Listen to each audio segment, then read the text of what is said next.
и житейски грижи. И онзи ден да ви постигне внезапно като примка. Значи виждаме пак словото как говори тук за житейските работи. Значи учението, благовестието, нашият брат, той говори тук, че ние ще съдим за житейските работи. Какво? Ще говориме против това. Против тези неща ще говориме, че не трябва да се живее по този начин.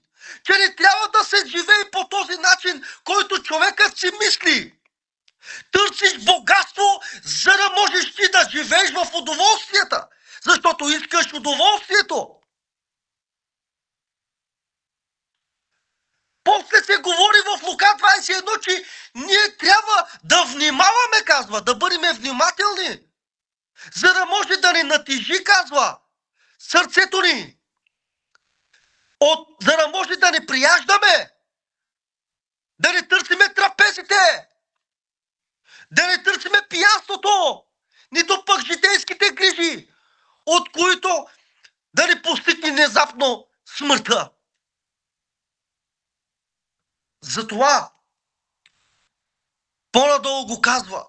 Тогава, ако имате, казва, жалби за житейски неща, поставяте ли за съдии онези, които ви казва в църквата, се считат за нищо?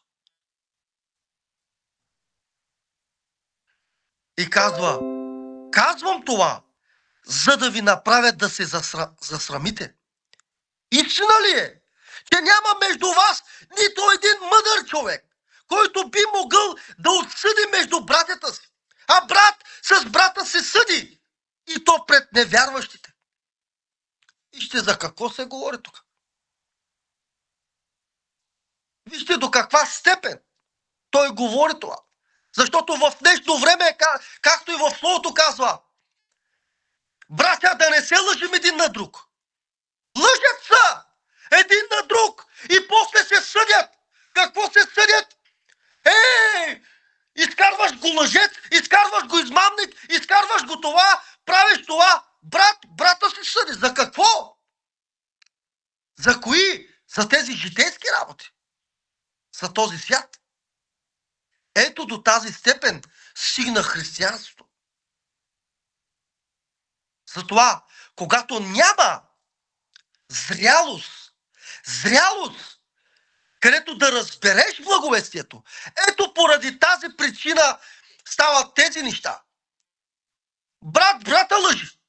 Маме го и го лъжи, а Словото казва, не се лъжат един на друг. А те се мамят. Ние трябва да бъдем искрени. Искрени да бъдем. Истинни да бъдем. Да няма лицемерие и фалшивост. Но поради житейските работи, които ето обичат хората, а казват, че обичат и Господа, ето има тези неща. Затова истинските братя, те не са такива. Те не се лъжат, не се мамят един на друг.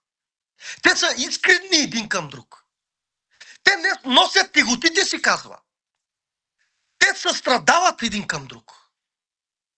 Те не се възползват от добротата на другия човек. Защо? Защото има любов към Господа. И когато има любов към Господа, има любов и към роденото от Господа. Тогава там има единство. Единството, което го свързва любовта.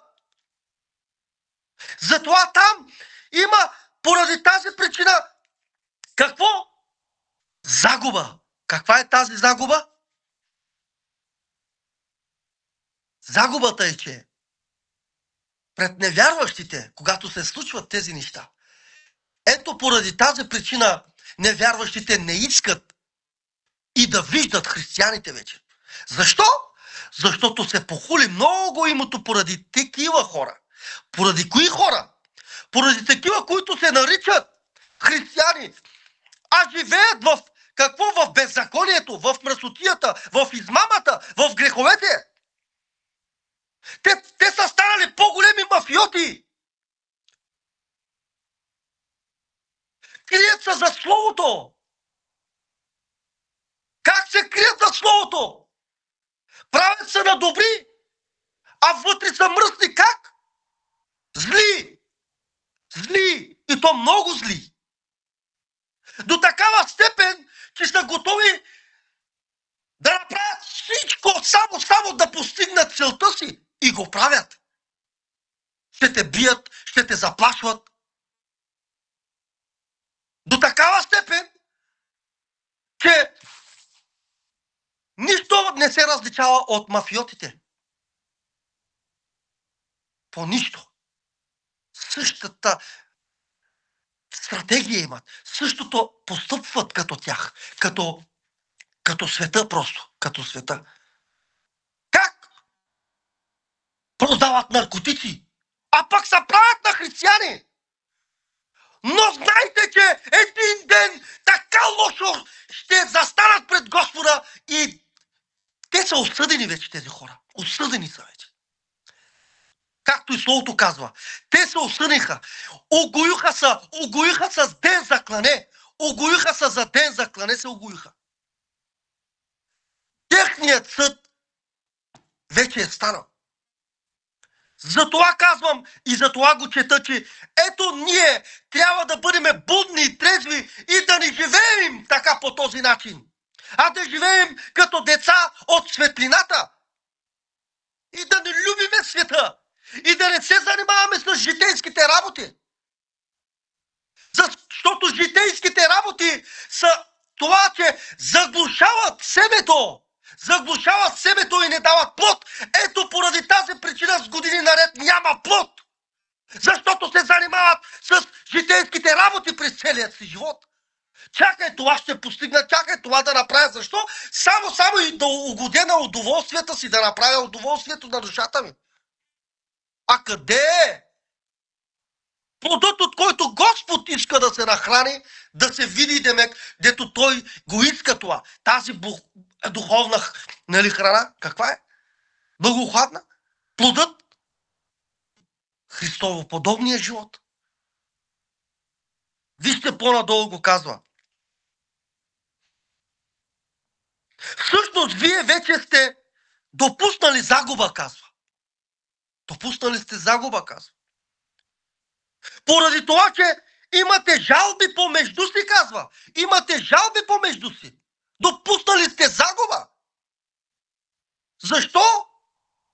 Защото един на друг се мамите. Ти не направи това, ти не направи това, ти онова, ти това. Ето така тези къвги, като се съдят един на друг. Лъжат се един на друг, мамят се един на друг. Ето това трябва да се махне. Това трябва да се премахне. И Бог иска да усъвършенства църквата си, тялото си, Христовото, който да го направи да бъде по истински начин.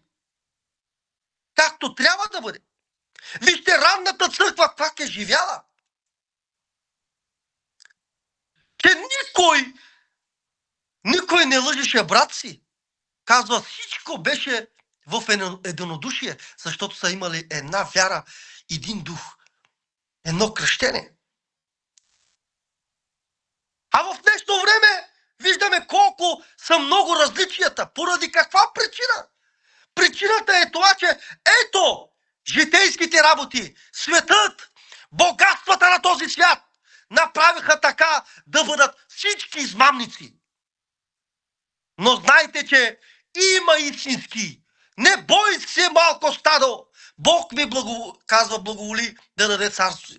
Не бой се. Те са разпръснати там, наляво, надясно. Малко са, но са истински. Ето поради тази причина всички търсят просперитетното Евангелие. Затова е хубаво. Защото има там житейски неща. Житейски. Светът е там. Вижте по-надолу.